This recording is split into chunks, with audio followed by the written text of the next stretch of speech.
이 본문의 기사는, 탄생 기사를 넘어서 유대인들의 신앙 상태를 반영하고 있습니다.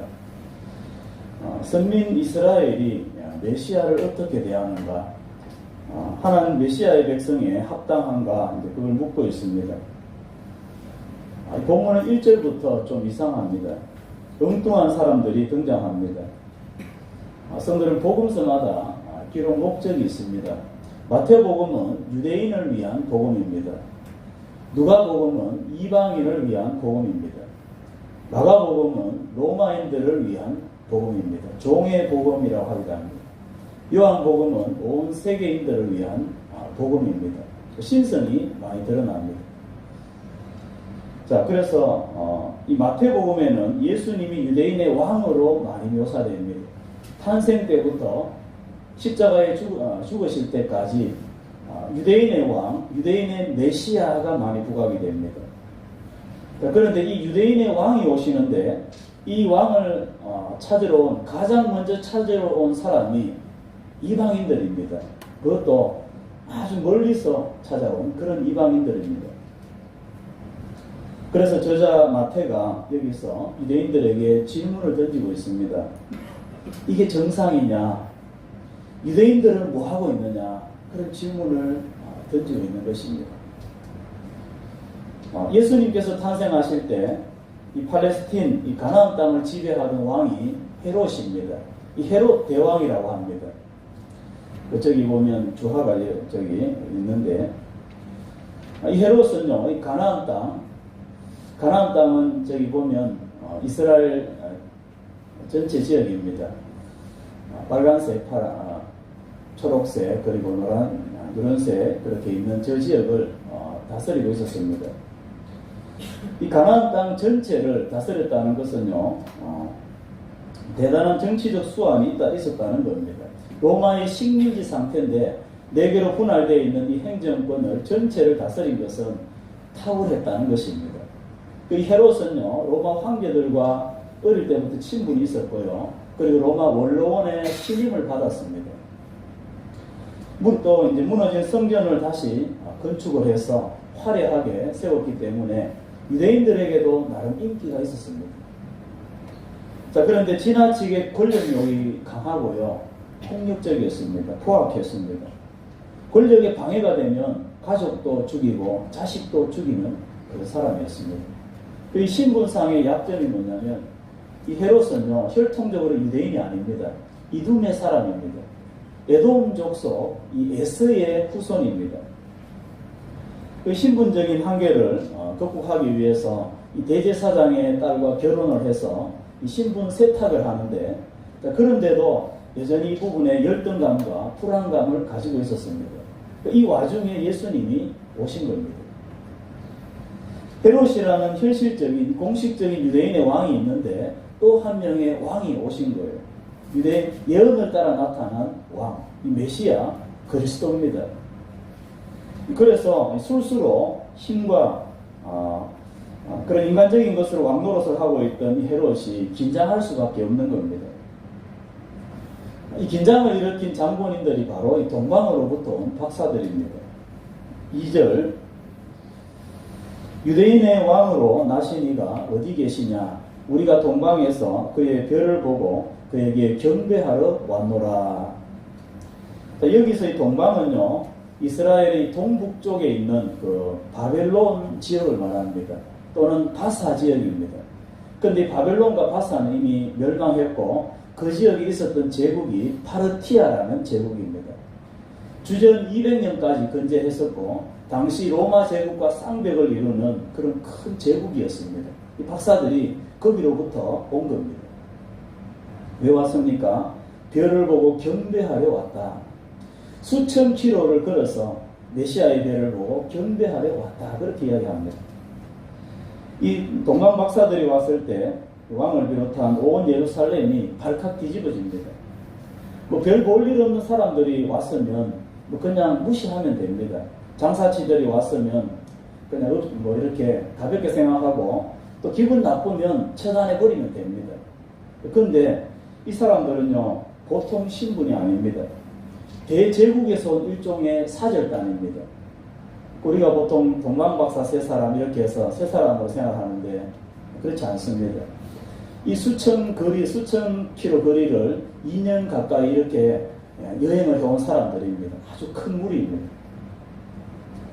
이들의 말을 함부로 여길 수 없는 것은 이들은 국가의 아주 고위층의 지식인들이고 왕의 자문관들입니다.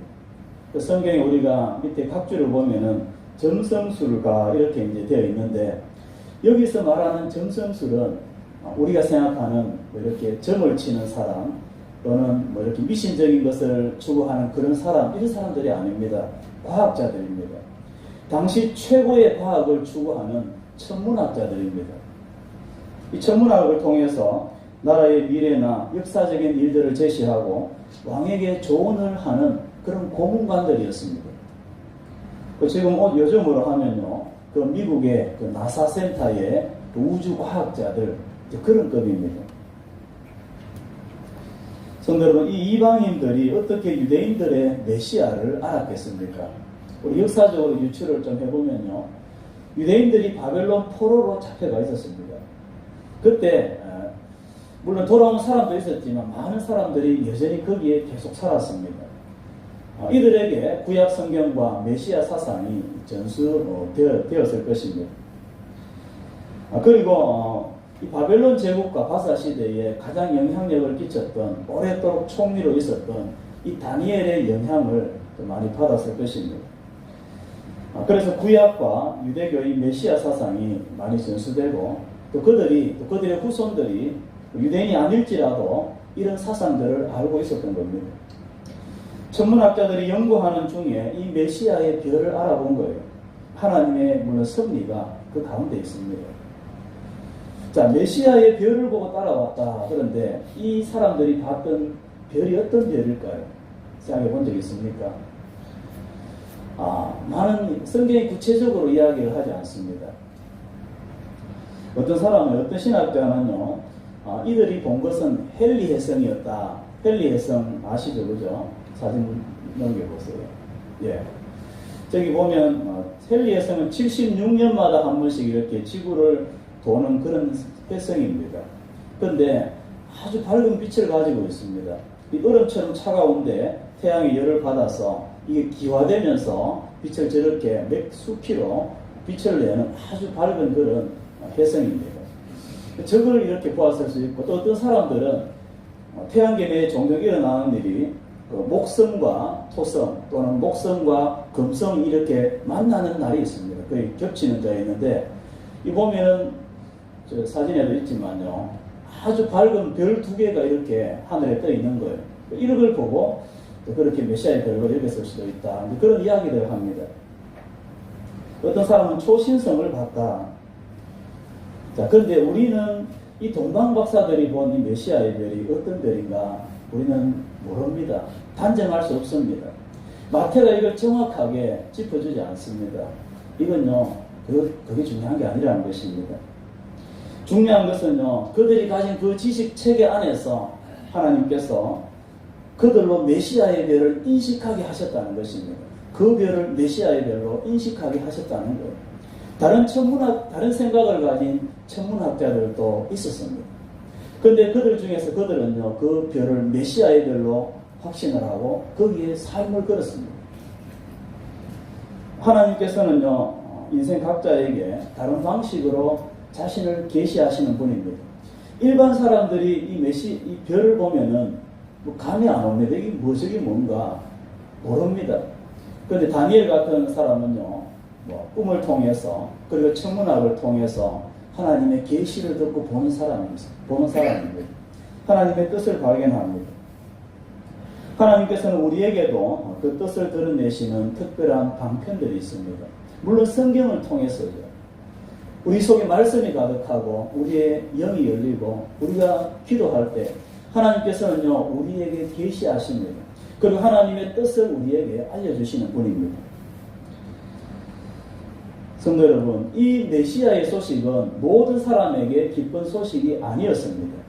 이 동방박사들은 인생을 걸고 생명을 걸 만큼 기쁨에 좋은 소식이었는데 어떤 사람에게는 아니었습니다.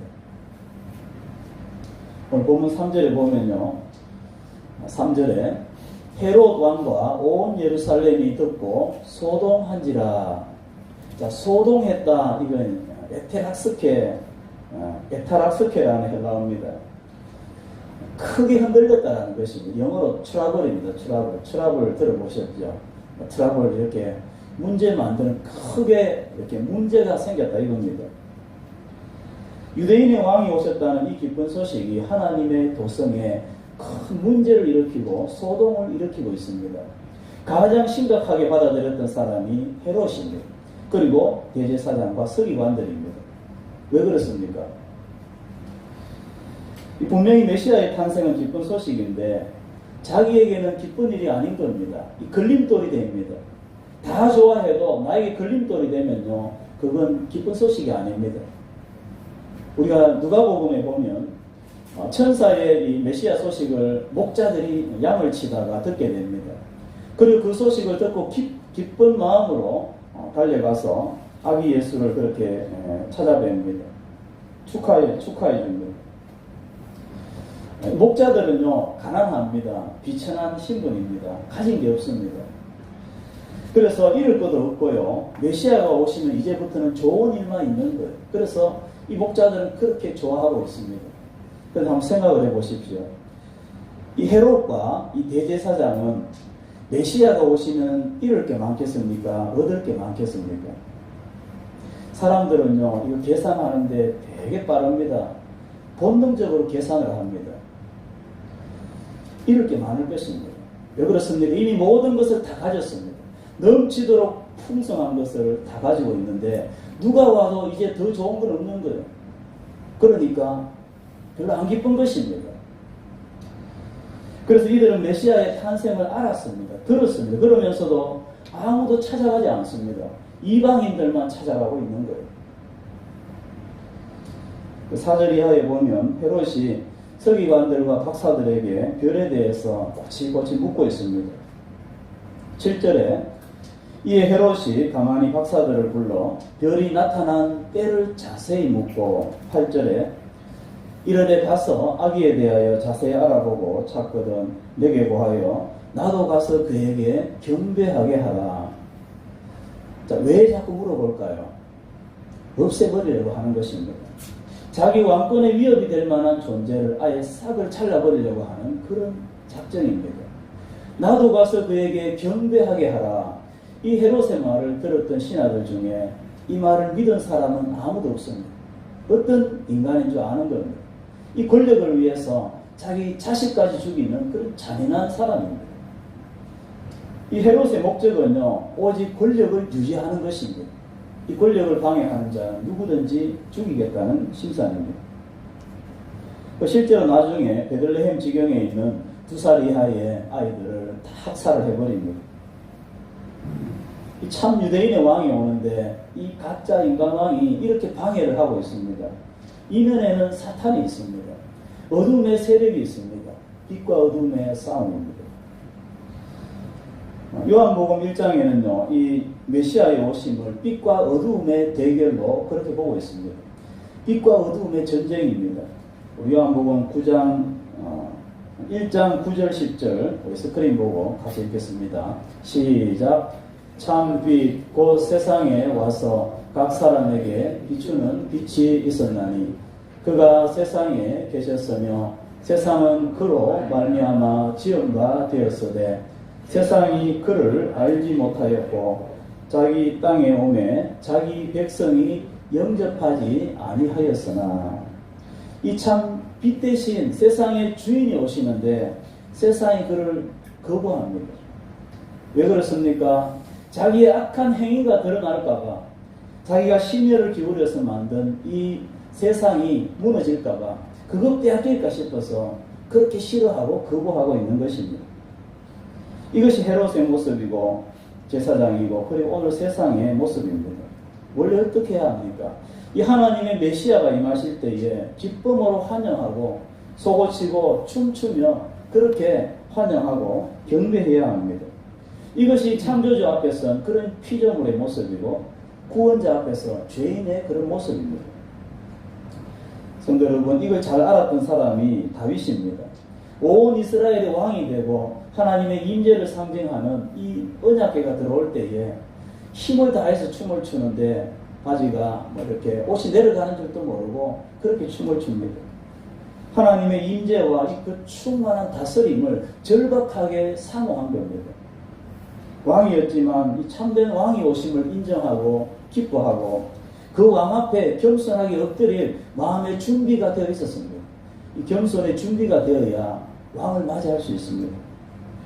그래서 하나님께서 이 다윗 왕국에 참된 왕이 되시고 하나님이 다스리시는 그런 참된 신정왕국, 이 복된 나라가 된 겁니다. 사랑하는 성도 여러분, 가장 어리석은 인생은요, 하나님과 경쟁하는 그런 인생입니다. 하나님과 왕자리를 놓고 다투는 인생입니다. 우리가 이런 이야기를 들으면 이렇게 어리석나 싶은데 그렇게 멀지 않은 곳에 있습니다.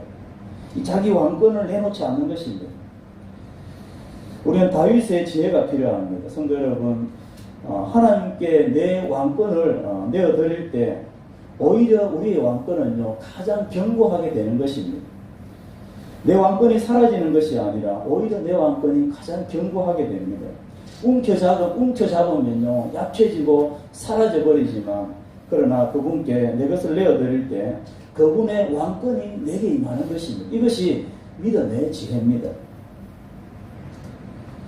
성도 동방의 박사들은요, 안락하고 이 고귀한 삶이 있었는데 그걸 다 내어놓고요, 이 척박한 메시아의 길을 따라서 그렇게 걸었습니다. 오는 길도 힘들지만 경배하고 돌아가는 길도 이 사막길을 2년이나 더 돌아가야 되는 거예요. 얼마나 힘듭니까? 왜 이런 고생을 사서 하겠습니까? 그런데요, 그들의 마음에 충만한 기쁨이 있습니다.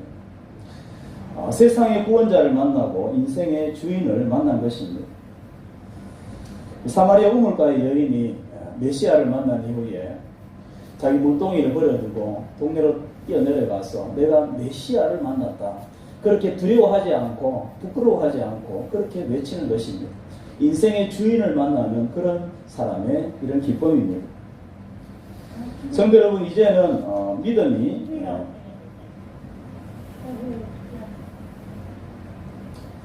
예배 시간에 조용히 하셔야 됩니다. 네. 그분이 이제는 믿음에 그리고 그들의 삶을 주관하는 그런 존재가 된 것입니다. 이전과는 비교할 수 없는 그런 삶입니다. 인생의 두려움이 이제는 문제가 되지 않는 것입니다. 성도 여러분, 인생은요, 우리가 이렇게 살아가야 됩니다. 주님이 주시는 그 마음과 새 힘으로 우리는 그렇게 살아가야 됩니다. 우리가 잘 아는 요한계시록 3장 20절에 볼지어다 내가 문 밖에 서서 두드리노니 누구든지 내 음성을 듣고 문을 열면 내가 그에게로 들어가 그와 더불어 먹고 그는 나와 더불어 먹으리라. 이것은 내가 예수 처음 만나서 예수 영접할 때만 생각하는 그런 구절이 아닙니다. 이 구절은 평생 우리가 붙잡아야 될 그런 구절입니다. 이것은 예수님께서 이 땅에 오신 그런 목적이고 예수님께서 우리를 구원하신 목적입니다. 우리와 연합하시고 우리 안에 거하시고 늘 함께 그분이 우리와 먹고 마시기를 주님은 원하십니다. 사랑하는 성도 여러분, 하나님의 메시아, 인생의 왕이 우리 가운데 거하실 때 그때가 가장 복되고 우리의 삶은 풍성해집니다. 이 왕은요, 그저 내 일부만을 다스리기를 원치 않습니다. 전부를 다스리기 원하십니다. 왕으로 오신 이 주님을 전심으로 환영하고 영접할 때 우리의 삶은 가장 복되고 풍성해집니다. 자신을 나를 내어드림으로 왕이신 주님을 온전히 경배하고 또 누리는 그런 믿음이 되시기를 주의 이름으로 축원합니다. 한 걸음 더 나아가서 메시아를 찾아가는 이 동방의 박사들에게는요, 믿음의 순전함이 있습니다. 순수한 그런 믿음이 있었습니다. 몇 가지 증거들이 있습니다. 이들은 수천 킬로, 수천 마일을 그렇게 메시아의 배를 따라왔습니다. 지위도 있었고 관직도 있었고 가정도 있었고 자녀들도 있었을 것입니다. 그러나 이들은 그런 것들 그대로 내려놓고요, 이 수년이나 걸리는 이 위험한 이 힘든 순례에 동참을 한 것입니다. 얼마나 무모합니까? 그러나 믿음은요, 때로는 무모한 것입니다. 하나님 앞에서 이런 모습입니다. 그리고 이들은 메시아의 별을 볼 때에 세상을 다 얻은 이 천진난만한 그런 어린아이의 그런 기쁨이 있었습니다. 10절 우리 같이 읽겠습니다. 10절 시작. 그들이 별을 보고 매우 크게 기뻐하고 기뻐하더라. 자, 기뻐하더라. 그들이 기뻐했다. 이렇게 하면 되는데, 아니면 기뻐하고 기뻐했다. 이렇게 해도 되는데, 어떻게 합니까? 사중적인 그런 강조입니다. 매우 크게 기뻐하고 기뻐하더라. 이 최상급의 그런 어떤 강조입니다. 이 언어에서 이보다 더 큰 그런 강조는 없는 것입니다. 이것은 참으로 순전한 그런 기쁨을 이야기하고 있습니다. 창세기 21장에 아브라함의 아내 사라가 90세에 이삭을 낳습니다. 그리고 이렇게 좋아합니다. 창세기 21장 6절에 사라가 이르되 하나님이 나를 웃게 하시니 듣는 자가 다 나와 함께 웃으리로다. 자, 이건 그저 농담해서 웃는 그런 웃음 아닙니다. 이것은요, 아주 깊은 그런 기쁨을 표현하고 있습니다. 90년 동안 그 쌓였던 그런 여인의 수치, 이 한이 다 풀리는 그런 순간입니다. 그리고 이제는 그 자신의 미래를 책임질 그 하나님의 약속한 상속자, 그 아이를 보는 것입니다. 이 기쁨을 표현하고 있는 것입니다. 할머니가 아이를 낳으면 어찌 보면 좀 부끄럽잖아요. 그죠? 저희 이제 모친이 자녀를 많이 낳았잖아요. 제 동생을 8번째를 낳았는데 43세 그렇게 아이를 낳았는데 아들을 낳았는데도 불구하고 이게 부끄러워가지고 동네 이야기를 못 하시는 거예요. 그래 한참을 그렇게 했다고 제가 그렇게 들었습니다. 이 90세 이 할머니가 그런 것 없이 너무나도 기뻤습니다. 다른 건 눈에 들어오지 않는 것입니다. 성경은 하나님을 향해서 주님의 말씀을 향해서 우리가 이런 기쁨을 가져본 적이 있습니까? 그게 언제입니까? 약속이 성취되는 것을 보고 믿음의 형제가 자매가 믿음이 성숙하는 그것을 보고 우리 마음에 기쁨을 누린 적이 있습니까? 저는요, 딸들이 신앙적인 표현을 잘 안 해서 신앙이 저리 없어서 어쩌겠나 그러면서 마음에 좀 걱정이 많이 되었습니다. 목사 자녀들인데 어쩌나 이런 생각이 했는데, 그런데 이제 한 번씩 이제 학교에 있었던 이야기를 합니다. 친구들과 안 믿는 친구들과 신앙적인 이야기를 하는데 잘 믿는 사람처럼 자기가 그렇게 이제 안 믿는 친구들에게 신앙적인 이야기를 하고 조언도 하고 성경적인 이야기도 하고 그렇게 이제 했던 이야기를 들으면서 제가 마음이 한도가 되면서 기쁨이 있는 거예요. 다행이다 이런 생각이 들었습니다. 이 조금씩 다르지만요, 하나님을 향한 믿음과 연관된 그런 기쁨들입니다. 이 동방 박사들에게는요, 이 순전한 기쁨이 있었습니다. 이 순전한 기쁨은요, 하나님과 좋은 관계 있을 때만 나오는 것입니다.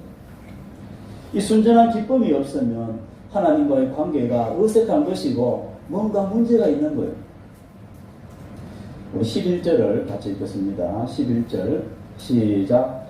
집에 들어가 아기와 그의 어머니 마리아가 함께 있는 것을 보고 엎드려 아기께 경배하고 보배합을 열어 황금과 유향과 모략을 예물로 드리니라. 순전한 겸손입니다.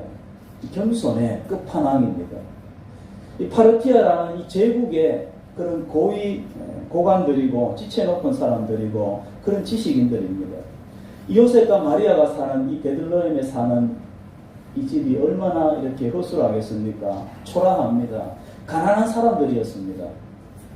고향도 아닙니다. 임시로 기거하는 그런 곳입니다. 냄새가 나고 벌레가 나오는 그런 곳이었을 것입니다. 아마 깨세세한 모습을 해서 그렇게 그들을 맞았을 것입니다. 이 베들레헴은요, 지금도 이렇게 가보면요, 시골 그대로입니다. 우리 저기 교제 저기 3방 4방 우집사님 계신 그 동네 이렇게 보면 그런 모습하고 지형이 좀 비슷합니다. 시골입니다. 예수님의 나이가 이때 만 2세 정도 그렇게 됐는데 왕궁의 왕자처럼 이렇게 잘못 얼굴이 번질번질하고 말쑥한 그런 왕자의 모습을 있었겠습니까? 아닙니다. 예수님은 그런 적이 평생에 한 번도 없었습니다. 늘 낮고 천한 모습으로 볼품없는 그런 모습으로 예수님은 인생을 사셨습니다. 그런데 이 동방박사들이 이 아기 예수님을 대해서 왕의 격식을 그렇게 차리고 경배하고 있습니다. 엎드려서 경배하고 황금과 유향과 모략을 드립니다. 믿음이 없으면요 이런 겸손이 나올 수 없는 것입니다. 이 아기 예수께 이런 경배를 드릴 수 없습니다. 경배라는 것은요 지극히 높은 대상을 향해서 엎드리는 것입니다. 나는 아무것도 아닙니다. 당신이 전부입니다. 이게 경배입니다. 황금은 왕권을 상징하고요. 유향은 신성을 의미합니다. 그리고 모략은 시체의 부패를 막는 것인데 영적으로 보면 예수님의 십자가를 예비하는 그런 의미가 있습니다. 이들은요 전심을 다해서 자기가 할 수 있는 최선을 다해서 이 메시아 왕을 경배했습니다. 그 왕을 섬겼습니다. 이들의 믿음이고 이들의 마음이었습니다. 사랑하는 성도 여러분, 우리에게 주님을 향한 이 지극한 열심과 이 순전한 열심이 있습니까? 이 메시아 앞에서 어린아이 같은 겸손과 이 기쁨을 가지고 있습니까? 예수가 참된 하나님의 아들이고 세상에 메시아임을 확신할 때 그때 이렇게 나오는 것입니다. 난 나이가 많아서 나는 신앙생활이 오래돼서 이 순전함을 이제는 다 잊어버렸어. 자, 이것은 인간적으로는 할 수 있는 말이지만요 신앙에서는 이런 건 없는 것입니다. 그것은 변명입니다. 믿는 자들은요 신앙의 연수나 나이에 상관없이 변함없이 믿음의 순전함과 순수함을 지켜야 됩니다. 다윗이 하나님 앞에서 옷이 벗어지는 줄도 모르고 그렇게 춤을 추었습니다. 다윗을 바라보는 수만 명이 있었지만 다윗의 눈에는 그게 안 보이는 겁니다. 하나님만 보인 것입니다. 이게 믿음의 순전함입니다. 제가 한 번씩 감동을 받고 도전을 받는 분들이 있는데 그 선배 목사님들 이렇게 볼 때 아주 순수한 거예요. 오래 수십 년 목회를 이렇게 하시고 좀 이렇게 때가 많이 묻고 이제 다를 대로 다를 뿐 같은데 어린아이들을 대하고 이렇게 노쇠한 노인들을 대할 때 정말 낮은 모습으로 온유하게 예의 있게 인격적으로 그렇게 대하시는 거죠. 야, 정말 닳고 닳았을 텐데 아직까지 저런 인격과 성품을 보존하시는구나. 자, 성도 여러분, 사람은요 스스로 순전함을 보존할 수 없습니다. 세상이 그냥 놔두지 않습니다. 그럼에도 거친 세월을 살았음에도 이 믿음의 순전함과 인격의 순전함이 남아있는 것은요 그만큼 하나님을 대면했다는 것입니다. 하나님을 대면한 흔적입니다. 하나님 앞에서 계속해서 자신의 완고함과 교만함을 그렇게 몰아내고 또 발버둥치고 엎드린 그런 흔적이 바로 그 순전함입니다. 그래서 변함없이 하나님과의 이 교통이 가능한 겁니다. 인생의 나이는 있지만 그 영원한 어린아이처럼 그렇게 순전한 것입니다.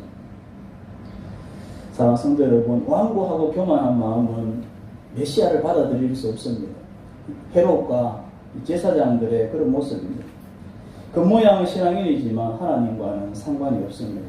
그러나 순전한 믿음과 순전한 영혼을 가진 자들은 메시아를 사모하고 그 통치를 기뻐하고 기대합니다. 온 삶을 다해서 그 메시아를 향해서 달려가는 열심이 있는 것입니다. 이 메시아의 백성들입니다. 저와 여러분들의 모습이 되어야 하는 것입니다. 주님의 성탄을 맞으면서 진심으로 기뻐하며 그분을 사모하며 순전한 마음으로 그분을 내 삶 속으로 모시는 그런 복된 성도의 삶이 되시기를 주의 이름으로 축원합니다.